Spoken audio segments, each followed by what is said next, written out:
बाळा, आमचीच आठवण काढत होतास ना, त्यामुळेच तर आम्ही प्रकट झालो. अरे मायबाप मानतोस ना आम्हाला, मग तुला पैशांची गरज असताना सांगायचं ना. कोणापुढेही हात पसरू नकोस. लोक 2-4 हजारांची मदत करतीलही, पण तुझ्या मागे सर्वांना तुझी मजबुरी हसत सांगतील. आता तुला कोणापुढे हात पसरण्याची वेळच येणार नाही. तू आजपर्यंत भरपूर दुःख सहन केलंस.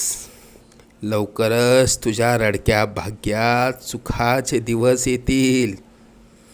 तुझ्या मनात असलेली इच्छा पूर्ण होऊन अक्कलकोटला पेढे घेऊन येणं होईल.